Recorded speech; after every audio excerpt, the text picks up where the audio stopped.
नमस्कार, मैं हूं दिशा बिस्ट। लोकतंत्र में आपका स्वागत है। लोकतंत्र में हम आज बात करेंगे ग्रेटर हैदराबाद नगर निगम चुनाव की।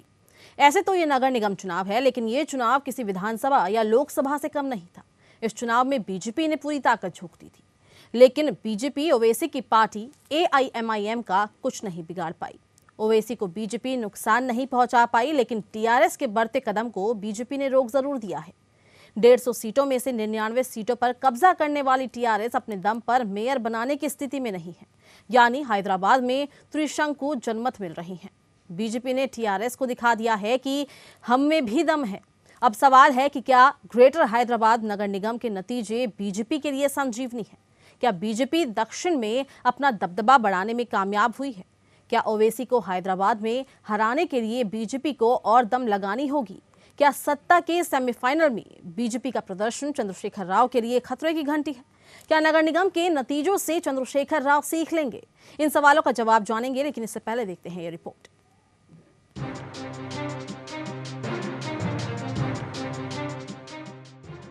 ग्रेटर हैदराबाद नगर निगम चुनाव में शुरुआती रुझानों में बीजेपी ने बहुमत का आंकड़ा पार कर लिया था, लेकिन धीरे धीरे टीआरएस हावी हो गई और असदुद्दीन ओवैसी की पार्टी ने भी अपनी स्थिति बेहतर की। अरे कैसा करते हैं? अभी क्या हो गया कारपोरेशन में? आप क्या करें? क्या हो गया? आप क्या समझे? मेयर भी हमारा है, हैदराबाद ग्रेटर म्यूनसिपल कॉरपोरेशन हमारा है बोल के बोले। क्या हो गया आज? क्या बता रही है रिजल्ट्स? ये छोटे छोटे इलेक्शन को गए तो क्या होता? आपका इमेज ही टोटल फिनिश होता। आज सारे नेशनल न्यूज़ में भी हैदराबाद इलेक्शन का बता रहे, उतना जीतते इतना जीतते। क्या हो गया आपका जीत? लोग तो बीजेपी को चाह रहे हैं, लोग बीजेपी को चाह रहे हैं। यहाँ रिजल्ट्स में मेरी रूलिंग पार्टी है, उसके पूरा यहाँ पे पूरा मजल पावर है एंड पावर में है, मिनिस्टर्स है, हर जगह MLAs है, यहाँ पूरे हर तरह के वो लोग पावर जो इसमें पैसा तो बेदुखा पैसा खर्च करें। एक एक वोट के लिए एक एक घर में 10,000 20,000, 2 वोटों के लिए 3 वोटों के लिए वो पैसे दिए। सब इसके बावजूद भी, इतने होने के बाद भी बीजेपी यहाँ बहुत अच्छा फाइट चला है। ग्रेटर हैदराबाद नगर निगम देश के सबसे बड़े नगर निगमों में से एक है। ये नगर निगम 4 जिलों में है, जिनमें हैदराबाद, मेडचल, मलकजगिरी, रंगारेड्डी और संगारेड्डी शामिल हैं। पूरे इलाके में 24 विधानसभा क्षेत्र शामिल हैं, तो तेलंगाना की 5 लोकसभा सीटें आती हैं। यही वजह है कि ग्रेटर हैदराबाद नगर निगम चुनाव में KCR से लेकर बीजेपी, कांग्रेस और असदुद्दीन ओवैसी तक की साख दांव पर लगी रही।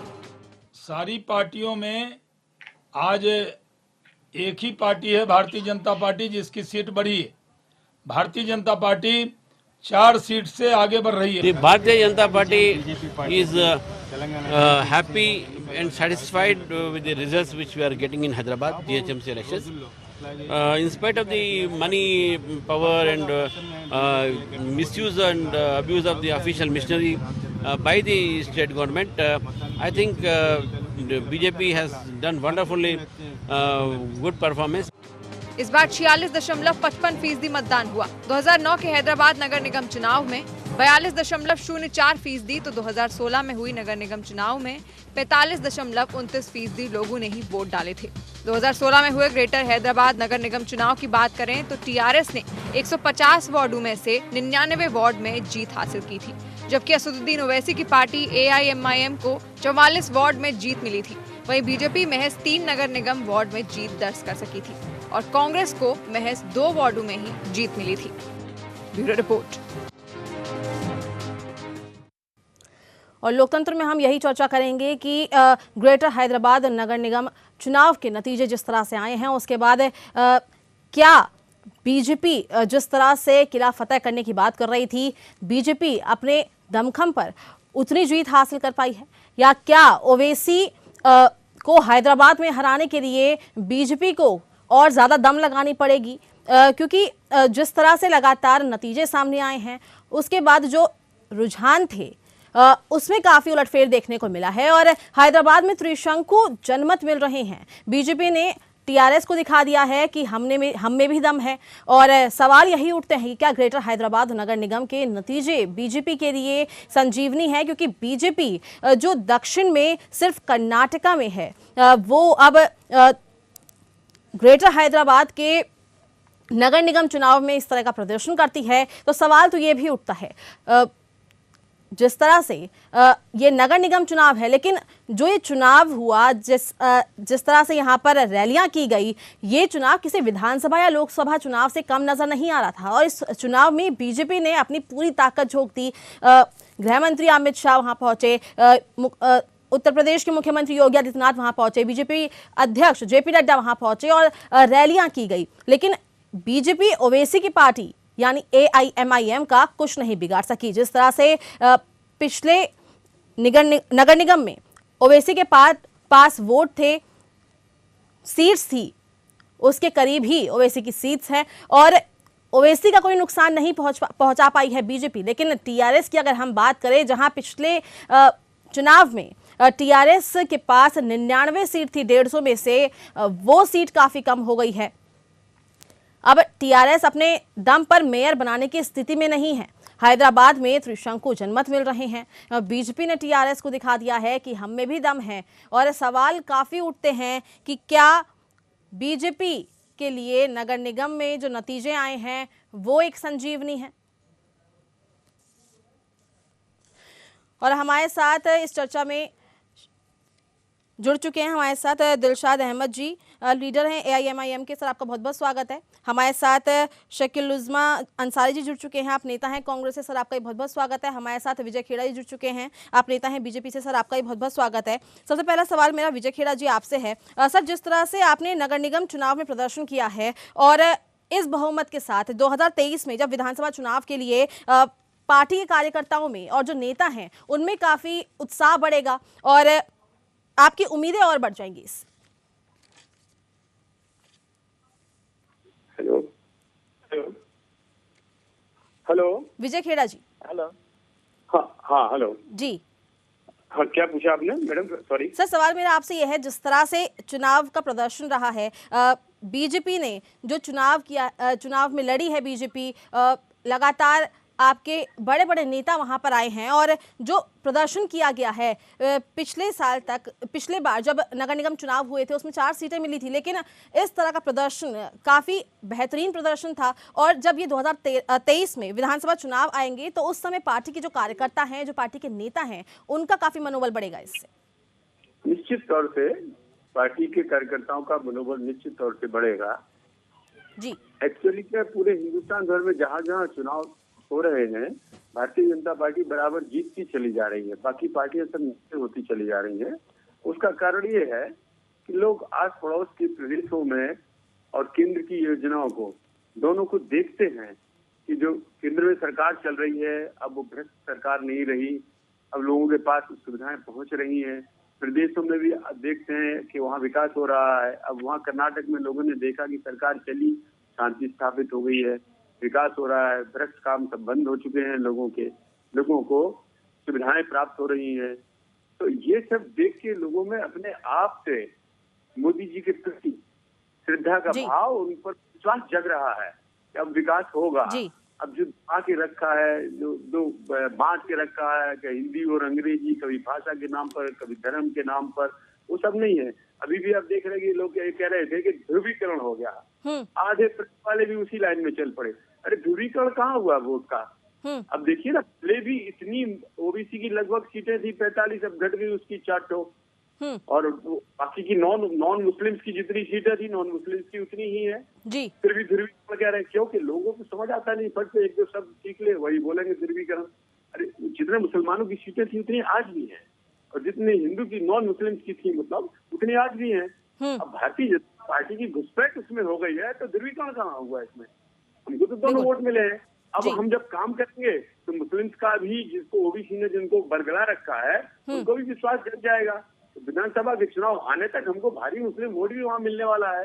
अभी आप कश्मीर का चुनाव देखिए, हम वो भी जीतने वाले हैं। ठीक है सर, ठीक है, मैं लौटूंगी सर आपके पास। सवाल मेरा दिलशाद अहमद जी आपसे है। सर, जिस तरह से नतीजे सामने आए हैं, यही लग रहा था कि बीजेपी कहीं ना कहीं आपको नुकसान पहुंचा सकती है, लेकिन ऐसा हुआ नहीं। और ये भी सुना जा रहा है कि बीजेपी और AIMIM नूरा कुश्ती लड़ते हैं, फ्रेंडली मैच लड़ा जाता है। आप दोनों में से किसी को नुकसान नहीं हुआ, तो नुकसान टीआरएस को हो चुका है। देखिए मैडम, मैं सभी नमस्कार करता हूँ और आपका इन शब्दों के साथ में मैं अपनी बात को शुरू करता हूँ। बड़ा अफसोस की बात है कि हिंदुस्तान की सरजमी पर आज ये दौर आ गया है कि एक पार्षदी के इलेक्शन में हिंदुस्तान के सभी दिग्गज नेता हैदराबाद पहुंचते हैं। दूसरी अफसोस की बात यह है कि अब से पहले 70 साल से पार्षदी के इलेक्शन होते हुए आ रहे हैं, क्या इनको गौर नहीं थी?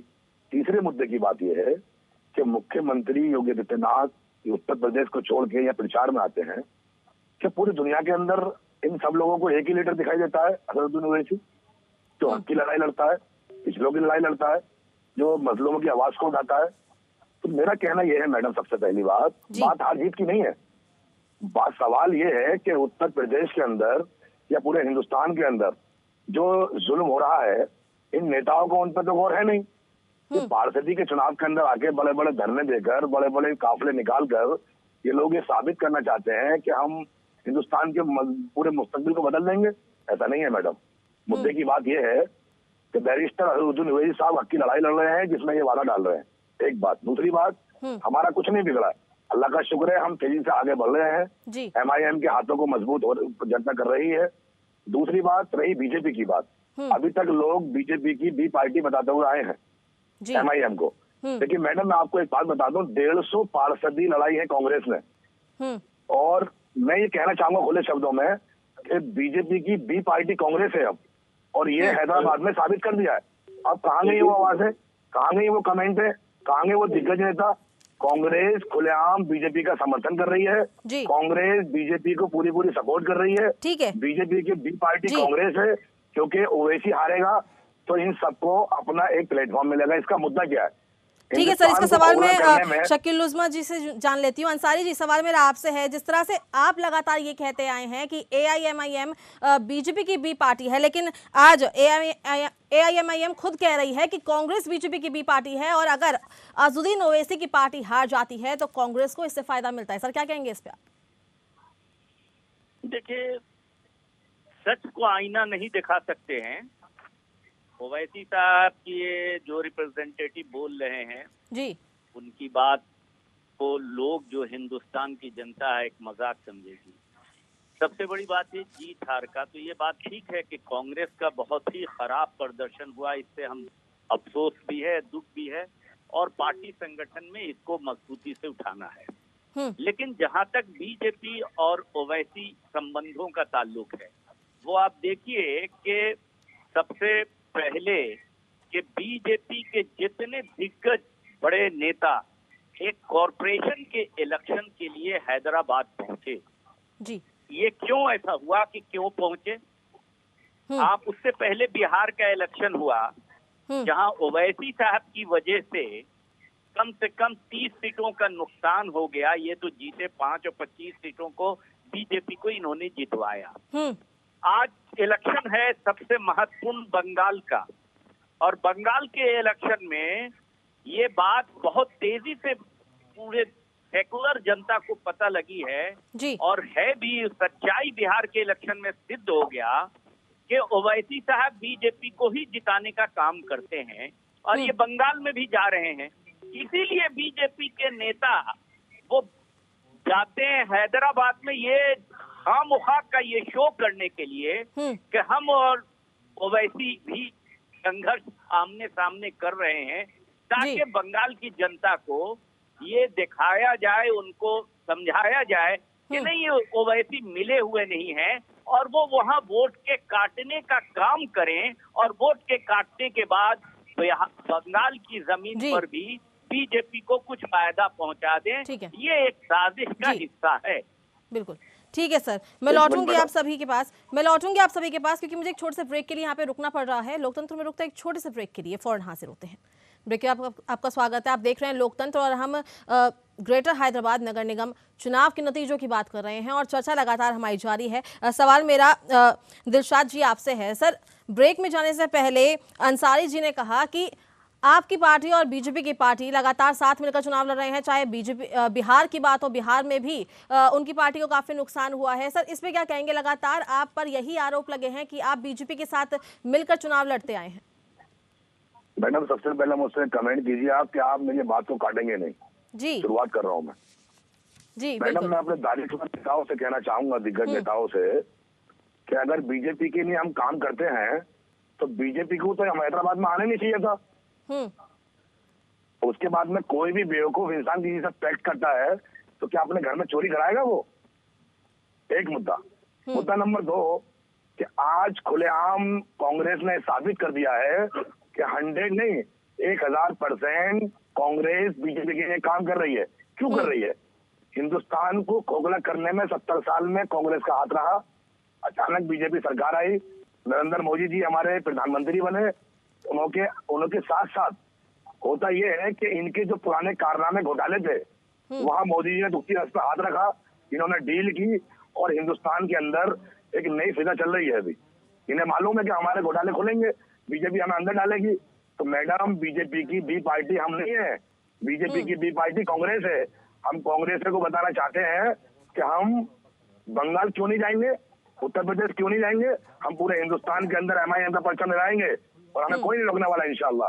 हम हिंदुस्तान की सरजमीन पे एक ऐलान करना चाहते हैं, क्या बैरिस्टर असदुद्दीन जैसा कोई दूसरा लीडर है आपके पास में? कोई तालीम याफ्ता है आपके पास में? आप बार बार हर तरीके से हर मुद्दे पे हमसे ये कहते हैं कि बीजेपी की हम बी पार्टी है। हम बीजेपी की बी पार्टी नहीं है, हम मजलूमों की आवाज है, हम दलितों की आवाज है, हम लोगों के साथ में भलाई का रास्ता दिखाते हैं। हम काम किसी के लिए नहीं करते हैं। अल्लाह का शुक्र है, अल्हम्दुलिल्लाह बैरिस्टर असदुद्दीन साहब हक की लड़ाई लड़ रहे हैं जिनको तकलीफ लोगों को हो रही है। क्योंकि हम राजनीति लाशों के ढेर पर नहीं करते हैं, हम राजनीति करते हैं मुद्दों के आधार पे, जनता के आधार पे, समस्याओं के आधार पे। इसलिए तकलीफ है इन लोगों को, इनके पेट में दर्द इसलिए मचता है। एक मिनट मैडम, एक मिनट। इन सारे दिग्गज नेताओं के पेट में दर्द इसलिए मच रहा है कि ऐसी शख्सियत हिंदुस्तान की सरजमीन पर कहां से आ गई। तो सबको ये बेवकूफ बनाते थे। आज हम बेवकूफ बनने वाले नहीं है, आज मजलूमों की आवाज को उठाने वाला है। हम तो कितने आरोप लगाते हैं, हम इनके कब्जे में आने वाले नहीं है। हम बंगाल लड़ेंगे, उसके बाद में उत्तर प्रदेश लड़ेंगे 2022 में इंशाल्लाह। मेरा एक निवेदन है कि आप सब लोग मिलकर EVM का चक्कर खत्म कराइए, ब्लैक पेपर पे कराइए इलेक्शन। हम बताएंगे कौन बीजेपी है, कौन कांग्रेस है। इंशाल्लाह MIM का परचम लहरेगा एक दिन अल्लाह ने चाहे तो। ठीक है सर, मैं लौटूंगी आपके पास। जी मैं लौटूंगी आपके पास। सवाल मेरा विजय खेड़ा जी आपसे है। सर लगातार AIMIM और कांग्रेस एक दूसरे पर यही आरोप लगा रहे हैं कि वो आपकी बी पार्टी है, लेकिन अगर शुरुआती रुझानों की बात करें, जिस तरह से आज शुरुआती रुझान आए और जो नतीजे हैं वो काफ़ी उलट हैं उनसे। हालांकि बढ़त काफ़ी मिली है, लेकिन क्या जो ये नतीजे आए हैं वो बीजेपी के द्वारा जो सरकार के ऊपर करप्शन का लगातार आरोप लगाए गए, ओवैसी के ऊपर लगातार तीखे हमले बोले गए, उसका नतीजा है, या जो जनता है हैदराबाद की वो सच में बदलाव चाहती है? अकेली हैदराबाद की जनता नहीं, पूरे हिंदुस्तान की जनता भारतीय जनता पार्टी के साथ है इस समय। काम ये है, अब कई उदाहरण हैं, उसके प्रमाण भी हैं।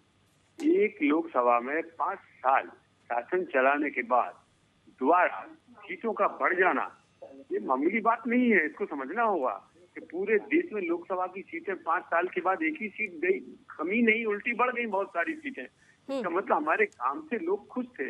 जिन्होंने कभी, मैं वहीं से शुरू कर रहा हूँ क्योंकि लोकसभा से, हालांकि केंद्र की बात है, फिर भी पूरे हिंदुस्तान में ही ऐसा हुआ। वो तो राष्ट्रीय मुद्दा था। चलो अब आइए प्रदेश की बात पर। उत्तर प्रदेश बाई इलेक्शन में भी हम जीत गए, उसके बाद हम गुजरात में भी जीत गए, पूरी की पूरी सीटें सारी की सारी। अभी हमने आंध्र प्रदेश में, अभी हमने तेलंगाना में अभी खाता खोला है। बाई इलेक्शन हमने जीता है। सत्ता उन लोगों की है TRS की, फिर भी हमने कैसे जीत लिया बाई इलेक्शन। हमारा काम बोल रहा है। हम वहाँ क्या EVM पकड़ ली, EVM की बात कर रहे हैं। सर लेकिन एक सवाल मेरा आपसे ये भी है, क्योंकि ये नगर निगम के चुनाव थे, लोकसभा या विधानसभा चुनाव जैसे लग रहे थे, क्योंकि बड़े बड़े नेता आपकी पार्टी के आए। तो क्या ये आप जिस तरह से कह रहे हैं, आपका कहना है कि जनता बदलाव चाहती है, क्या ये सच में जनता चाहती है, या जो आपके बड़े चेहरे, पार्टी के बड़े चेहरे वहां पर आए हैं, उस चीज का नतीजा है? हमको जनता तक अपनी बात पहुंचानी है, हमको जनता को सच से अवगत कराना है कि सच क्या है, इनके भ्रम दूर करना है। कभी ये भाषाई आंदोलन चला के दूर करते हैं। अब जैसे कांग्रेस का उदाहरण लीजिएगा, मुस्लिम्स की तुष्टीकरण करते करते 60 साल में उन्होंने हिंदुओं की दुर्दशा कर डाली। हम जब ये बात करते हैं हिंदू और मुस्लिम बराबर है, तो हम पर छप्पा लगाते हैं कि हिंदुओं की बात कर रहे। हम हिंदुओं की बात नहीं कर रहे, हम हिंदुओं के साथ हुए अन्याय की बात कर रहे हैं कि इनको बराबर क्यों नहीं रखते मुसलमानों के साथ। हम मुसलमानों को अलग थोड़ी चाहते कभी। भारतीय जनता पार्टी उतना ही उनका भी हक मानती है देश पर जितना हिंदुओं का है। इसको अलग नहीं है वो हमसे। अभी कश्मीर के चुनाव इस बात को प्रमाणित कर देंगे, लेकिन इन्होंने जो खाई पैदा की थी उस खाई को पाटना हमारा काम है। आप उनके तुष्टीकरण करते करते के ये बोलने लगे मनमोहन सिंह जी के मुसलमानों का हक पहला है स्रोतों पे, राहुल गांधी बोले पहले उन। ठीक है सर, ठीक है। दिलशाद जी, आप कुछ कहना चाह रहे हैं? जी मैडम, अभी मेरे दानिशमंद नेताजी ने कहा कि हम मुसलमानों के साथ हैं। बड़ा अफसोस के साथ मुझे कहना पड़ रहा है कि गलत बात है। मुसलमानों के साथ बीजेपी कभी न थी, न है, न होगी। इसका मिसाल मुजफ्फरनगर हैगा, इसकी मिसालें बहुत सारी हिंदुस्तान के सामने आएंगी। कहाँ जाती है उस टाइम बीजेपी जिस टाइम हम पे जुल्म होते हैं। आज हम नौकरियों में नहीं है, हम रिजर्वेशन में नहीं है, कहाँ है ये? कहाँ क्या कर रहे हैं वहाँ पे मुस्लिमों के लिए लोग?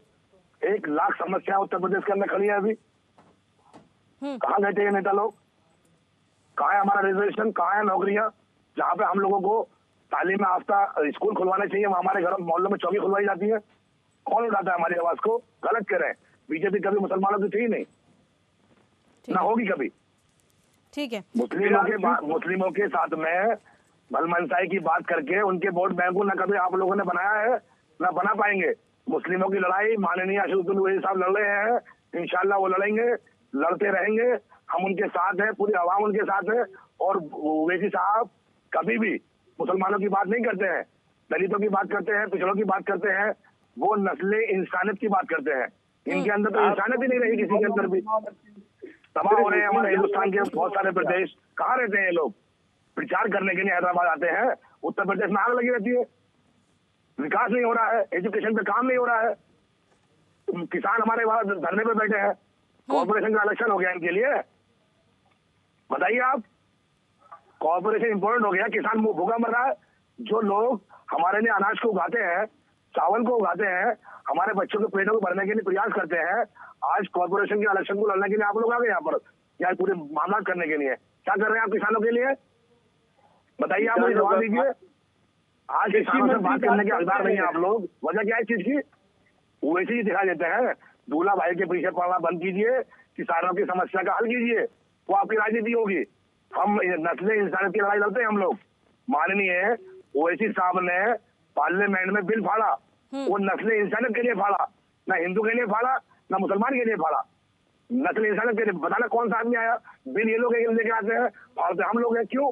क्योंकि हम नस्ले इंसानियत के लिए काम करते हैं। ठीक है। हम कौम परस्ती की बात नहीं करते, हम लाशों के डर पे राजनीति नहीं करते। हम अमन चैन के लिए आए हैं, हम शांति के लिए आए हैं। आप लोगों को शिक्षा दिलाते हैं, लोगों के लिए पैगाम देते हैं, अच्छी बात करते हैं तो इनको बुरे लगते हैं। क्यों मैडम ऐसा? मैडम इनसे मालूम कीजिए ना, आप सवाल कीजिए इनसे। ठीक है। आज किसान दिल्ली के अंदर भूखा मर रहा है, आज किसान तबाह हो गया, बर्बाद हो गया, इनको कॉर्पोरेशन का इलेक्शन याद आ गया। बताइए आप जवाब दूंगा। आप जवाब दीजिए ना मेरे इस बात का। आप सुनिएगा, पहले जो काम कांग्रेस कर रही थी, मुसलमानों को भड़काने का, हिंदुओं से दूर करने का, धार्मिक भावना पर तुष्टीकरण करना है, वो काम अब आप। हम मुस्लिमों को नहीं भड़काते हैं, हम मुस्लिमों को हमेशा साथ लेके देने की बात करते हैं। लोगों का हमें साथ दिया है। आप 70 साल से मुसलमानों ने सभी पार्टियों को वोट दिया है। आज आप लोगों को तकलीफ हो रही है, इसलिए कि आज हमारा वोट हम मांग रहे हैं अपने अधिकार से। हम लोग तकलीफ क्यों हो रही है आप लोगों को? उनका आप सुन लीजिएगा ना जवाब। आपने कोशिश क्या की है? जो एजेंडा कांग्रेस का था वही एजेंडा से आप चल गए, बल्कि आप उससे भी खराब एजेंडा पर चल रहे हैं। क्या बोला था आपके अभी नेता ने कि हम इतने हैं, हम और हो जाएंगे तो बता देंगे। आपके विधायक ने बोला था, वो भी ने बोला था अभी हम कम है तो हमारी ताकत कम है, जब और बढ़ेंगे तो और बताएंगे इंशाल्लाह हम लोग आप सब लोगों को। आपने जिन्ना से भी बदतर बोला था, उसी का जवाब मिला है आपको। ये आपने क्या बोला था उसमें शर्म खाओ। आपके भाई ने, ओवैसी के भाई ने क्या बोला था? यही बहुत है कि वो अंदर नहीं है जो उसने बोला था उस समय हैदराबाद में। क्या बोला था? अरे जनाब, हम एक बात बोलते हैं तो आप मुद्दा बनाते हैं। आप दुनिया को तबाह कर रहे हैं तो कुछ भी नहीं है। हम 50 करोड़ को देख लेंगे, धमकी देती। इस धमकी का जवाब सुन मिला ना आपको। अब मत करो ये काम, डिवाइड मत करो राष्ट्र को। हम काम नहीं कर रहे हैं, हम सिर्फ जनता की सेवा कर रहे हैं, हम लोगों के लिए हाथ मांग रहे हैं। आप किसानों के लिए काम क्यों नहीं कर रहे हैं? अभी बंगाल में आपको इससे बदतर जवाब मिलेगा। जाके अभी नहीं, इंशाल्लाह बंगाल में आपको जवाब देंगे, हम मौलाना चाहिए तो डंडे की छो में जवाब देंगे, आपको पूरा जवाब मिलेगा। हम मुंह तोड़ जवाब देके निकलेंगे बंगाल से, आपको अल्लाह चाहिए तो। ठीक है सर, वो अब देखा जाएगा कि कौन किसको जवाब देता है। सवाल मेरा अंसारी जी आपसे है।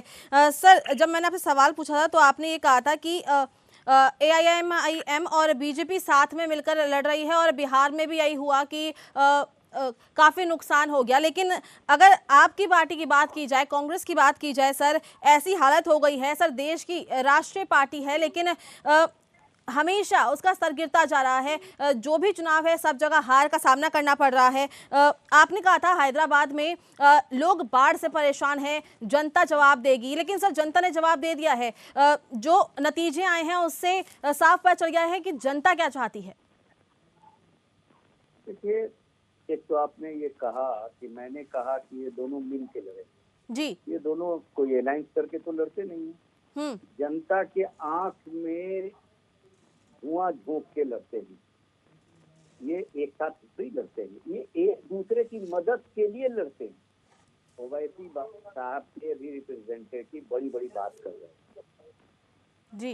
ये पार्टी हैदराबाद की है, ग्रेटर हैदराबाद तक तो बढ़ नहीं पाई। तेलंगाना और पहले एपी आंध्र प्रदेश था, वो आंध्र प्रदेश में तो अपनी कोई नुमाया हैसियत बना नहीं सकी। दूसरी बात, इन्होंने खुद एक्सेप्ट कर लिया कि हम मुसलमानों की लड़ाई, तो यही तो बीजेपी चाहती है कि कोई मुसलमान की बात करे, मुसलमान करे ताकि वो हिंदू की बात करें और 85% वोट को पोलराइज करे। तो यही में है दोनों का मेल मिलाप। तो जो पार्टी एक एपी में, आंध्र प्रदेश में या अब जो तेलंगाना है वहां बढ़ नहीं पाई, तो ये यूपी में जाती है। किसलिए जाती है? वो बीजेपी की मदद के लिए जाती है। वो बिहार में जाती है, इसलिए जाती है वो क्योंकि वो लड़के में नहीं है इतनी सीट पर कि ये कह दें कि हम बीजेपी को रोकने के लिए जा रहे हैं। नहीं, बीजेपी की मदद के लिए जाते हैं क्योंकि ये दोनों कॉमनल एजेंडा चलाते हैं। वो हिंदू की बात करते हैं, ये मुसलमान की बात करते हैं। ठीक है सर, ये तो कम्युनल एजेंडा चला रहे हैं, लेकिन आपकी पार्टी क्यों हार रही है? नेशनल पार्टी है कांग्रेस, वो क्यों हार रही है हर जगह पर? ये अगर हार रही है, यही में डेमोक्रेसी है। 2 सीट पर आ गई थी कितनी बीजेपी, कांग्रेस पार्टी 400 सीट ले आई थी पार्लियामेंट के अंदर। आज अगर पब्लिक को धोखा दिया जा रहा है, किसान रोड पर हैं और इनको अफीम खिलाया जा रहा है कम्युनलिज्म का, देश की जनता को अगर गुमराह किया जा रहा है, तो कोई आदमी गुमराह थोड़ी देर हो सकता है, ये अफीम का नशा थोड़ी देर रह सकता है, नशा टूटेगा। सवाल ये नहीं होता है डेमोक्रेसी में कि कौन जीता। हम मजबूती से अपने आइडियोलॉजी पर खड़े हैं। हम हिंदू की ना बात करते हैं, ना मुसलमान की बात करते हैं, हम सेकुलर अवाम की बात करते हैं। हमारे पास हम पूरे हिंदुस्तानी एक समाज है। अब देखिए, वो जो हमारे पास जब उत्तर प्रदेश के चीफ मिनिस्टर एक कॉरपोरेशन के इलेक्शन में गए तो उन्होंने क्या कहा? हैदराबाद का नाम बदल देंगे। और इनका क्या नारा है? बस यही है कि पाकिस्तान, कश्मीर, 372, 370, यही सब करते रहेंगे ना। ये बात तो डेवलपमेंट की करते नहीं है, नौकरियों की बात करते नहीं है। 15 लाख जो अकाउंट में डालने की वादा किया था, 6 साल पूरे हो गए, वो किया नहीं है। करप्शन की जांच ही करने नहीं देते हैं। तमाम डेमोक्रेटिक संस्थाएं हैं, उनको इन्होंने खत्म कर डाला है। लेकिन ये टेम्पररी फेज है। हमको अफसोस है, मैं कह रहा हूँ कि हमारी पार्टी हार रही है, ठीक है, जनता के फैसले को हम स्वीकार रहे हैं और हम लेकिन अपनी लड़ाई को पूरी बुलंदी के साथ रखेंगे। ठीक है, ये कम्युनल फोर्सेस को ठीक है अंसारी जी, इसका सवाल का जवाब भी मैं ले लूंगी क्योंकि मुझे एक छोटे से ब्रेक के लिए रुकना पड़ रहा है। फौरन हाजिर होते हैं। ब्रेक में आपका स्वागत है। आप देख रहे हैं लोकतंत्र और लगातार हम यही चर्चा कर रहे हैं कि जिस तरह से जो ग्रेटर हैदराबाद नगर निगम का चुनाव है उसमें क्या क्या अहम मुद्दे थे और क्या आगे होने जा रहा है। अंसारी जी, आपने कहा था कि कम्युनलाइजेशन की बात की थी आपने, और अहमद जी आप कुछ कहना चाह रहे थे इस पर। मैडम जी, दरअसल ये बुरी बात है, कोई आदमी अपनी कौम के लिए बात करता है। 7% चाटवों ने अपनी पार्टी बना के, अपना एक प्लेटफॉर्म बना के 4 बार उत्तर प्रदेश में हुकूमत कर ली। यादवों ने हुकूमत कर ली, या हम अपने लोगों की अपनी बलमनसाई की आवाज को उठा रहे, गलती कर रहे, तकलीफ क्या है इन लोगों को, एक बात। दूसरी बात, 150 सीट तक कांग्रेस लड़ी यहाँ पर और 2 सीट हासिल करें। इस सीधा जवाब इनके लिए ये है कि हम वोट काटने को नहीं पैदा हुए हैं, वोट कटवे तो ये लोग हो गए हैं, काबिज हैदराबाद हैगा, एक बात। दूसरी बात, अगर हम बात बीजेपी को रुकाने की करते हैं, गलत क्या करते हैं, कांग्रेस तो ऑटोमेटिक खत्म हो गई मार्केट से। क्या वजह है ऐसी? 70 साल तक इन्होंने दीमक बन के काम करा हिंदुस्तान के अंदर, खोखला, पूरा हिंदुस्तान खोखला करने वाला काम कांग्रेस ने किया है ना, ये मैं नहीं कह रहा हूँ, जनता कह रही है। आखिरकार कांग्रेस नेशनल पार्टी होने के बाद में हिंदुस्तान के अंदर एआईएमएम कह रही है, बाकी जनता देख रही है कि देश में कितनी तरक्की हुई है, हिंदुस्तान के अंदर अभी तक हर जगह से कांग्रेस जड़ से क्यों खत्म हो रही है? क्योंकि कांग्रेस ने काम नहीं किया, कांग्रेस ने सिर्फ गड़बड़ाने का काम किया, कांग्रेस ने अंदरूनी मुसलमानों को बहुत सारी तकलीफें देने का काम किया। आज बैरिस्टर असदुद्दीन ओवैसी साहब अपनी कौम की, दलितों की, मुस्लिमों की, पिछड़ों की, कमजोरों की बात करते हैं तो इनको तकलीफ होती है जी, क्यों होती है भाई? ठीक है सर, एक सवाल मेरा आपसे ये भी है, अहमद जी आपसे एक सवाल मेरा ये भी, आप लगातार ये कह रहे हैं कि 150 सीटों पर कांग्रेस से चुनाव लड़ा, लेकिन सर अगर आपकी बात की जाए तो आपकी पार्टी इतना दम रखती है कि वो नेशनल लेवल पे जाकर आपको हर किसी पार्टी को टक्कर देती है, लेकिन अगर ग्रेटर हैदराबाद नगर निगम की बात की जाए तो सिर्फ 50 सीटों पर चुनाव लड़ा गया है। क्यों सर 60 सीटों पर चुनाव नहीं लड़ा गया? क्या वहां पे किसी चीज का डर था? देखिए मैडम जी, आपके एक चैनल के ऊपर उदाहरण देता हूँ, हर जगह रिपोर्टर नहीं होता और हर जगह हम चैनल को नहीं दिखाते, नेटवर्क की कमी होती। जहाँ जहाँ हमें लगा कि हमारी मजबूत सीटें हैं, यहाँ पर हम लड़ पाएंगे, जीत पाएंगे, हम हवाओं में इलेक्शन नहीं लड़ते हैं, हम जनता के बीच में काम करते हैं, जो हमारे वजूद में होता है हम अपने हाथ के अंदर रह काम करते हैं, ना कि हम औरों की तरह हाथ से बाहर निकल जाए। अभी तक हमने हाथ में रह काम किया है, जितना हमारा वजूद है अल्लाह का शुक्र हमने किया और हमने हासिल भी किया जीत यहाँ पर। अब अगर बीजेपी वहां पर आई है तो कांग्रेस की देन है वहां पर इतने कॉर्पोरेटर वहां पर आना, हमारी गलती नहीं है। वो कांग्रेस ने बीजेपी को हैदराबाद के अंदर आने का जनाधार बढ़ाया है। 150 सीटों पे इलेक्शन लड़ने से और 2 सीट लाने का मतलब जनता समझती है ये वाली बात, आप ही समझ रही है, पूरा हिंदुस्तान समझ रहा है ये वाली बात कि आज कांग्रेस कर क्या रही है, सिर्फ ओवैसी जी को। तो शायद अगर आप भी अपनी उन सीटों पे आप भी अपनी उम्मीदवार उतारते तो शायद आप भी जीत सकते थे। नहीं मैडम देखिए मेरी बात सुनिए, हमारा वक्त हमें कम मिला, जहां हम स्ट्रॉन्ग थे हमने वहां पे फाइट की है, अल्लाह का शुक्र जीत भी हासिल की है।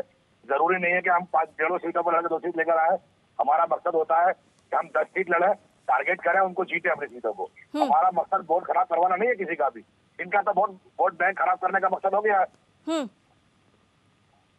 ठीक है, 2 सीटों पर जीत हासिल करने के बाद में हम देश हित की बातें करेंगे तो अच्छा लगेगा हमें। ठीक है सर, ठीक है, मैं लौटूंगी आपके पास। सवाल मेरा विजय खेड़ा जी आपसे है, सर बीजेपी को जो सीट मिल रही है क्या वो बीजेपी की कैंपेनिंग की वजह से मिल रही है या फिर एंटी इनकम्बेंसी उस वजह से मिल रही है? अच्छा मैं अपनी जवाब देता हूँ, मैं ऑनलाइन हूँ, आप कनेक्ट करवा दीजिएगा। अच्छा मैं ये ऐसा है, भारतीय जनता पार्टी जनता में दिन पर दिन लोकप्रिय होती जा रही है। लोगों को जिन बदफहमियों से बदला के इन्होंने जो हरकतें की थी वो अब सामने आ रही हैं, एक जगह नहीं है। अभी हैदराबाद हमने आपसे एक उदाहरण दिया था, अभी हमने विधानसभा का बाई इलेक्शन जीत लिया, सत्ता उनकी, सब कुछ उनका, हमने जीत लिया। जहाँ तक ओबीसी का सवाल है, अभी ये जहर उगल के कुछ लोगों को बदला सकते हैं, बेवकूफी करा सकते हैं, फिर मतलब पता लग जाएगा ना मुसलमानों को भी कि सत्य क्या है। आज आखिर कश्मीर के मुसलमान सुखी हो गए, खुश हो गए, क्योंकि उन्होंने देख लिया कि 1 साल में केंद्र शासन में क्या हुआ है। यही हाल अब साउथ का होने वाला है। हमने कभी ये नहीं इस तरह की खाइयां पैदा की कि हिंदू मुसलमान है या हिंदी और अंग्रेजी है, ये खाइयां पैदा करी। हम आपसे फिर कह रहे हैं, बनता है भारतीय जनता पार्टी का एक ही नारा है, सबका साथ सबका विकास, चाहे हिंदू हो चाहे मुसलमान हो। अब इनको अपना सिंहासन डामाडाल होते बिल्कुल दिखने लग गया है।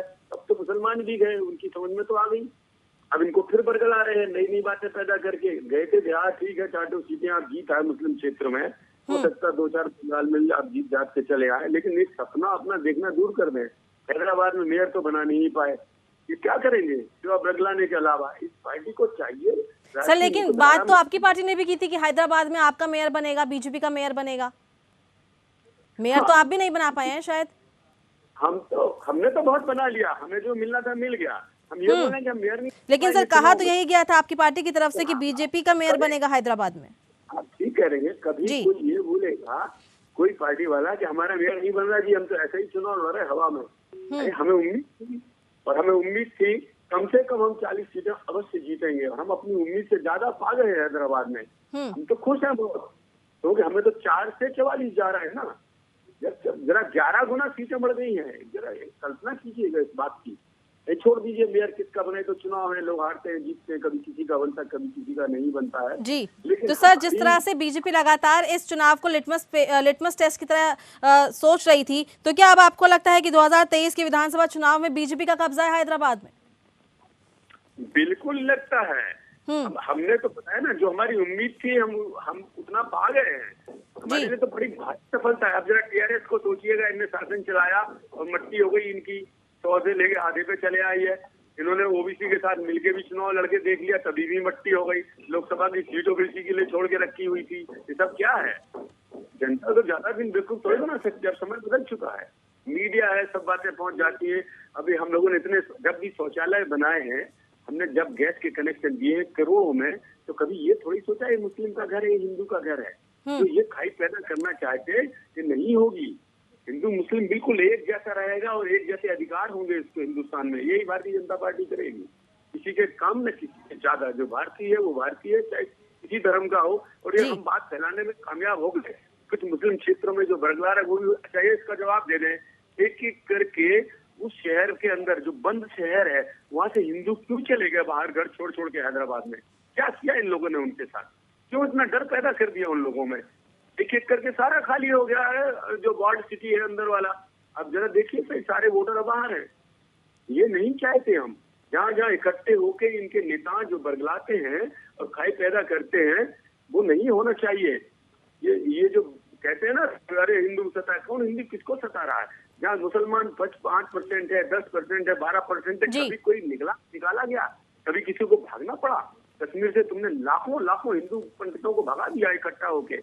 ये बदलना होगा हिंदुस्तान में रह के।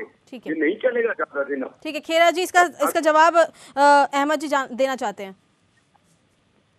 जी अहमद जी। मैडम, हैदराबाद के अंदर से हमने किसी को नहीं निकाला, अल्लाह का शुक्र है। और अभी भी आप वहाँ का सर्वे कीजिए, ओवैसी साहब के हॉस्पिटल का सर्वे कीजिए, ओवैसी साहब के स्कूलों का सर्वे कीजिए, कितने लोग वहाँ आपके हिंदू बच्चे पढ़ते हैं, कितने हम अभी वहाँ बाढ़ आई है, वहाँ आपको हम डाटा भेजेंगे, आप अपने रिपोर्टर भेज के मालूमात कराइए। ये ना एक गुमराह करने वाली बात है। ठीक है, गलत बात है ये। और ये बात हकीकत है कि हिंदू मुस्लिम सब एक साथ होने चाहिए, और है जनता का इसमें कोई दोष नहीं है। दोष है मेरे दानिश्वर नेताओं का। एक बात। दूसरी बात, जितनी फैसिलिटी हुकूमत ने दी है वो प्रोटोकॉल के मुताबिक दी है। क्यों नहीं दिया उन्होंने मुसलमानों को रिजर्वेशन अभी तक? बताइए, जवाब दीजिए। मुसलमान अगर बराबरी के हकदार है तो क्यों नहीं दे रहे हमें आप रिजर्वेशन किसी भी चीज के अंदर? पूछिए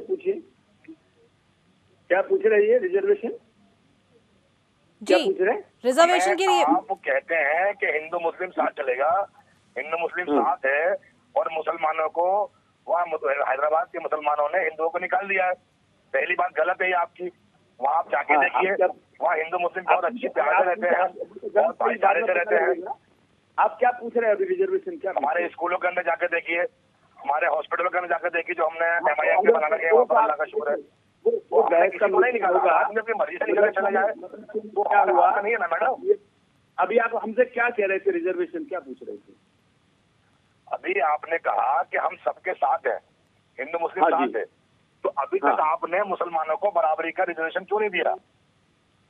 रिजर्वेशन नहीं मिलेगा, कान खोल कर सुन लीजिएगा। धार्मिक आधार पर रिलेशन नहीं देगी भारतीय जनता पार्टी। फिर सुन लो आप। अब फिर कह रहा हूँ, धार्मिक आधार पर रिजर्वेशन नहीं होगा, नहीं होगा, नहीं होगा।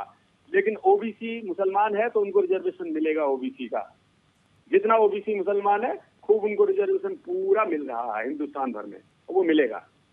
धार्मिक आधार पर आप चाहे बांटना, नहीं बांटने देंगे। धार्मिक आधार पर नहीं, नस्ल इंसानियत के लिए क्या कर रहे हैं आप? तो उसमें तो मिल रहा है, गरीबी रेखा के नीचे जो मुसलमान है उनको रिजर्वेशन मिल रहा है, एडमिशन देख लीजिए, फीस स्कॉलरशिप मिल रही है, आप उनको भी मिल रहा है। ओबीसी में आप एजुकेशन में पक्षपात है, में देख लो, मेयर में देख लो, के अंदर उर्दू खत्म कर दी गई है, उर्दू टीचर नहीं होते हैं, बहुत सारे मुद्दे हैं, वहाँ को क्या क्या बताएंगे, बताइए इतने कम वक्त के अंदर, बताइए आप। हाँ तो ये मुद्दे 60 साल में आप नहीं सुलझवा पाए ना, इसका मतलब तो ये हुआ आप जो कह रहे हैं, इसका मतलब तो हुआ कि 60 कहना चाह रहा हूँ आपसे कि हमारे अंदर जितना हिंदुस्तान के मुसलमानों को नुकसान कांग्रेस ने पहुंचाया है, अभी तक बीजेपी ने शुरू भी नहीं किया इतना हमारे लिए। और आज इसका उदाहरण दे दीजिए आप, हैदराबाद के लिए देखो जरा, 150 सीट कांग्रेस ने लड़ाई है, 2 सीटें मजीद हासिल की है, तो क्या इसके गुनहगार हम है? ये बीजेपी को सिरवर से आगे निकालने के लिए कांग्रेस आई है यहाँ पर वोट बात काटने के लिए, और बीजेपी की बी पार्टी कांग्रेस है। ठीक है सर, ठीक है, मैं आप दोनों के पास लौटूंगी क्योंकि मुझे एक छोटे से ब्रेक के लिए यहाँ पे रुकना पड़ रहा है। रुकते एक छोटे से ब्रेक के लिए फौरन हाजिर होते हैं। के बाद लोकतंत्र में आपका स्वागत है और सवाल मेरा अंसारी जी आपसे है। सर, हैदराबाद में जो चुनाव हुए हैं, सीटें आपको कम आई है, लेकिन लगातार बीजेपी से सवाल किए जा रहे हैं। बीजेपी को ये कहा जा रहा है कि आपके कारण बीजेपी जीत हासिल कर ली है, बढ़त हासिल कर ली है। लेकिन सर, सवाल मेरा आपसे ये है कि क्योंकि कांग्रेस के अंदर हमेशा से मतभेद चलता आ रहा है, काफ़ी समय हो चुका है, जहां भी कांग्रेस लड़ रही है हर जगह हार रही है, और क्या सर अब कब तक कांग्रेस में ऐसा चलता रहेगा, कब तक? क्योंकि कांग्रेस के जो नेता हैं वो भी नेतृत्व पर सवाल उठा रहे हैं यहाँ पर। आप कैसे बोल रही हैं कि कांग्रेस हर जगह हार रही है? जी, अभी हम पंजाब में मेरी सरकार है, हरियाणा जी, में अभी फिलहाल जहाँ पे भी चुनाव हुए हैं वहाँ पे तो कांग्रेस का प्रदर्शन अच्छा नहीं रहा है सर, और कांग्रेस के नेता ने ही आपके नेतृत्व पर सवाल उठाए हैं। नहीं, उठाते रहेंगे, वो सब डेमोक्रेटिक व्यवस्था में ये सब बातें चलती है, और आपको ये बात मैंने बता दिया। बात इशू यहाँ वो नहीं है, इशू ये है कि अभी ओवैसी साहब के प्रवक्ता कह रहे थे कि कांग्रेस ने जितना नुकसान पहुंचाया है उतना बीजेपी नहीं। अभी बीजेपी की ये तारीफ कर रहे हैं। अब आपको समझ में आया नहीं कि दोनों में मेल मिलाप कितना है? ये चेहरा इनके देखने की बात है कि कांग्रेस का ये मुकाबला, कहते हैं कि BJP is better than Congress, तो हम तो यही कह रहे हैं ना कि यही है इनका चेहरा, और इनके चेहरे हैं कि ये दोनों मिले हैं। अब आप बताइए, कांग्रेस नेशनल पार्टी है, नेशनल, कई स्टेट में हमारी सरकारें हैं, कई स्टेट में अपोजिशन लीडर है, कई स्टेट में हम कम सीटें लाए हैं, ये कॉर्पोरेशन का इलेक्शन है। लेकिन ओवैसी साहब कहाँ हैं? अभी आंध्र प्रदेश में पूरी तरह से, मतलब तेलंगाना में पूरी तरह से नहीं गए, और ये यूपी जा रहे हैं, ये बंगाल जा रहे हैं, ये बिहार जा रहे हैं, और पूरी सीट पर भी नहीं लड़ रहे हैं। सर, लेकिन अगर बिहार की बात करी जाए तो जहां उन्होंने चुनाव लड़ा है, आपसे ज्यादा उनकी पार्टी को वोटिंग परसेंटेज आया था। और आप बिहार की अगर हम बात करें तो आप ही के जो साथी था उसी ने आपके ऊपर इल्जाम लगा दिया कि आपके कारण वो लोग हार गए हैं, आपके कारण उनकी सरकार नहीं बन पाई वहां पर। नहीं, वो ठीक है ना, ये ओवैसी जैसे लोगों की वजह से ना वहां पर कम्युनलिज्म हो गया, फैल गया, और उनको वोट परसेंटेज, आपको जरा जानकारी सही रखना चाहिए, हमसे ज्यादा नहीं है, कांग्रेस से ज्यादा नहीं है। ये अलग बात है कि वो जो पर्टिकुलर एरिया में बीजेपी और इन दोनों ने मिलकर इतना कम्युनलिज्म फैलाया, जिसकी वजह से 2-3 सीटें ये लिए और सारा बीजेपी की सीट चली गई, मदद कर दिया इन्होंने बीजेपी की। तो ये तो कम्युनलिज्म का जहर न दोनों मिलकर फैला रहे हैं। ये मुसलमान की बात करके कम्युनलिज्म, ये देश की बात होनी चाहिए ना आज। और ये जो बीजेपी वाले आज कह रहे हैं कि रिजर्वेशन नहीं होगा, अरे ठीक है, हमने आंध्र प्रदेश में कांग्रेस की सरकार थी, 4% ओबीसी मुसलमानों को अलग से रिजर्वेशन दिया था वो, और अभी तक वो चल रहा है। हमने 4% सेंट्रल गवर्नमेंट में रिजर्वेशन दिया था, लेकिन वो सुप्रीम कोर्ट ने रोक दिया है। और ओबीसी रिजर्वेशन जिसकी बात कर रहे हैं, ये तो उसके ओबीसी रिजर्वेशन को तोड़ने वाले लोग हैं, खत्म करने वाले हैं, दलितों के खिलाफ, ओबीसी के खिलाफ है। ये रिजर्वेशन हमने दिया था, सेंट्रल गवर्नमेंट ने दिया था, जब हमारी सरकार थी तब हमने रिजर्वेशन दिया है ओबीसी के लिए। तो ये बीजेपी वाले तो दलितों के खिलाफ है, ओबीसी के खिलाफ है। ये एक सेट की सरकार चाहते हैं, मनुस्मृति के बेस पर यहाँ पर सरकारें हों, और उनको एजेंट चाहिए अपनी सरकार बनाने के लिए। उस एजेंट में से कुछ एजेंट ओवैसी जैसे लोग मौजूद हैं वहां पर, जो एजेंसी चला रहे हैं, जो बीजेपी की मदद करते हैं। आप सवाल कीजिए कि 4 सीट 5 सीट कहीं कहीं 10 सीट लड़के ये बीजेपी का मुकाबला थोड़ी कर रहे हैं। बीजेपी को ही रोकेंगे क्या हर जगह? अगर 10 सीट लड़के अगर 10 भी जीत जाते हैं तो ये बीजेपी को थोड़ी रोक रहे हैं। ये तो बीजेपी की मदद में जा रहे हैं। अगर इनको बीजेपी को रोकना है तो लड़े सारे सीट पर, अगर उनकी ताकत है तो। अरे ये अपने शहर से निकल नहीं पा रहे हैं। ग्रेटर हैदराबाद में इनकी कोई हैसियत नहीं है।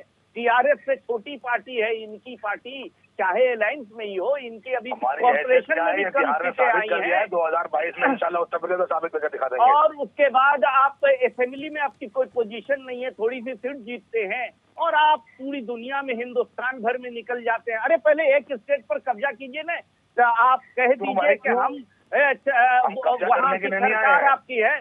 आप बीजेपी की हर जगह और आप टीआरएस ने भी समझ लिया, आपको अभी हिसाब किताब ठीक करेंगे क्योंकि वहां भी आप सेकुलर फोर्सेस को, बीजेपी को आप ला के खड़ा कर दिया है ओवैसी साहब ने। अब वहां भी सेकुलर फोर्सेस को नुकसान पहुंचेगा, इसलिए आप तो वहां भी नहीं कुछ करेंगे। और तेलंगाना में भी आप बीजेपी की मदद करके कॉर्पोरेशन में और असेंबली में आप मदद करेंगे। दूसरी बात यह है कि ये देश की जनता कम्युनलिज्म बर्दाश्त कभी भी नहीं करेगी। ये टेम्पररी फेज है कि बीजेपी कम्युनल, पाकिस्तान, हिंदुस्तान और ये मुसलमान के नाम पर शमशान और कब्रिस्तान के नाम पर पॉलिटिक्स, और इनके सब पे टॉप लीडर करते हैं, छोटे लीडर नहीं करते हैं। ये इक्वलिटी की बात कर रहे हैं, इक्वलिटी सबका साथ सबका विकास। आप बताइए कि इन्होंने कितने टिकट दिए थे मुसलमानों को? बताइए, पार्लियामेंट में एक टिकट इन्होंने नहीं दिया। ये रिप्रेजेंटेशन देना ही नहीं चाहते, डेमोक्रेटिक हिस्सा मुसलमानों को बनाना नहीं चाहते हैं और ये कहते हैं हम सबको साथ लेके चलेंगे। सवाल है कि कांग्रेस पार्टी जो बीजेपी के खिलाफ खड़ी है और उसको पूरे हिंदुस्तान में है। अरे आप अगर ओवैसी साहब खाली आंध्रा और कर्नाटक की बात करें, अगर तमिलनाडु की बात नहीं मैं कह रहा हूँ, आंध्रा और तेलंगाना की बात करें, वहां रोकने की कोशिश करें, तब भी मान ले वहां अपनी सीट बढ़ा ले तो मालूम हुआ कि पार्टी का विस्तार हो रहा है। वहां तो है नहीं, कुछ 2-4-10 सीट जीत लेते हैं, उसके बाद सब जगह जा रहे हैं बीजेपी को मदद करने के लिए, हराने के लिए जाते हैं आप सेकुलर लोगों को, नॉट ओनली कांग्रेस। आप यूपी में जाते हैं तो मुलायम सिंह की पार्टी की सरकार को, समाजवादी को हरा रहे हैं। आप बंगाल में जाते हैं तो किसको हराने का काम करेंगे? आप थोड़ी करना चाहते हैं। सर, अगर वो समाजवादी पार्टी को हरा रहे हैं तो शायद यूपी में आप भी कब्जा ले सकते हैं। अगर वो एक किसी को हराने की जिम्मेदारी ले रहे हैं तो शायद आप जीतने की जिम्मेदारी ले सकते हैं। भाई हम जीतेंगे, हमारी सरकार थी, हमारी की नहीं थी। हमने बीजेपी को 2 पर लाके खड़ा किया था कि नहीं पार्लियामेंट में? ये थे ओवैसी साहब थे, कहीं पैदा हुए थे और इसीलिए फिर हम 2 पर पहुंचाएंगे। ये 2 लोगों की जो सरकार है ना, अभी 2 गुजरातियों की सरकार, वो हम ही, ये तो एजेंट हैं इनके, इनको बनाने के लिए आगे ला रहे हैं। ये चलने वाले नहीं है, जनता इनका चेहरा देख चुकी है। ये 2-4 दिन ठीक है सर, वो बीजेपी का नेतृत्व है, लेकिन आपके नेतृत्व पे आपके कांग्रेस के नेताओं ने ही सवाल उठाया है, उस पे आप क्या कहेंगे? ठीक है, हम इंटरनल डेमोक्रेसी में कोई सवाल उठता रहता है, बीजेपी में भी सवाल उठता है, वो पार्टी से निकाल देते हैं, कहीं भी कर देते हैं, लेकिन नेतृत्व पे सवाल सर नहीं उठा बीजेपी पर। कहाँ है? अरे आडवाणी साहब कहाँ है? उन्हीं के चेले हुआ करते थे ना जो आज टॉप लीडरशिप है, उनको कहाँ कर दिया? इसलिए ये इंटरनल डेमोक्रेसी पर बात मत कीजिए। हम अपने पार्टी के अंदर भी अपनी ताकत को मजबूत, यही ना हार रहे तो हम लोग चाहते हैं कि सही हो, लेकिन राहुल गांधी के अलावा इस देश में कोई लीडर नहीं है जो बीजेपी के कदम को रोक सकता है। गलत, एकदम गलत। अरे आपके गलत कहने से थोड़ा ही गलत हो जाएगा, आपकी कोई हैसियत नहीं है। आप अपना बीजेपी के साथ गले मिलिए, दोनों आदमी गले मिलिए, दोनों गले मिलिए, दोनों एक दूसरे की मदद कीजिए। आपको जवाब देंगे राहुल गांधी, इस देश के नौजवान, इस देश के सेकुलर लोग कभी भी कम्युनलिज्म को बर्दाश्त नहीं करेंगे। अभी तो बच्चे हैं राहुल गांधी जी बॉस, उनको तो अभी राजनीति सीखनी पड़ेगी उस हिसाब से। अरे आप अपनी सोचिए ना, बच्चे हैं और इस तरह की जबान आप इस्तेमाल वही कर रहे हैं जो लोग गुजरातियों की जुबान है। अब ऐसे बात मत कीजिए, वो सबसे बड़ी हिंदुस्तान में अपोजिशन की सबसे बड़ी पार्टी के लीडर है, अध्यक्ष है। आपकी हैसियत क्या है? एक पार्लियामेंट में 2 सीटों वाली पार्टी बताए, दूसरे को देखा है। तो कांग्रेस हिंदुस्तान में खत्म क्यों हो रही है? होगी खत्म, आपके कहने से, आपके सपना देखने से खत्म हो जाएगी। सपना नहीं देखते हैं। अरे जहां में सर सच्चाई तो यही है कि हर जगह कांग्रेस हर जगह ही कम सीट्स लेकर आ रही है। उधर निकले, आज कम हुई है लेकिन हम लड़ रहे हैं। ठीक है सर, उम्मीद भी यही है कि अगर कांग्रेस अपनी तरफ से लड़ रही है तो जीते भी। बिल्कुल ठीक है। आप सभी का बहुत बहुत शुक्रिया, क्योंकि मेरे पास वक्त बहुत कम है, क्योंकि जिस तरह से लगातार जो नतीजे सामने आए हैं, जो रुझान सामने आए थे, उसके बाद नतीजे आए हैं। बीजेपी जहां पिछले बारी तक 4 सीटों पर ही थी, वहां पे बीजेपी ने इतनी बढ़त हासिल कर ली है। बीजेपी की तरफ से बड़े बड़े नेता वहां पर आए थे और सवाल भी यही उठ रहा था कि क्या जो बीजेपी लगातार ओवैसी के खिलाफ बोलती रही है और जो विपक्षी पार्टियां हैं वो बीजेपी और ओवैसी को ए और बी टीम कह रही थी, क्या वो सच में ही ए और बी टीम है, या फिर जो ओवैसी को हराने की बीजेपी की टेक्निक है उसमें और बीजेपी को सुधार करना होगा। ये भी काफी सवाल उठते हैं। और लोकतंत्र में बस इतना ही। आप बने रहिए हमारे साथ। नमस्कार।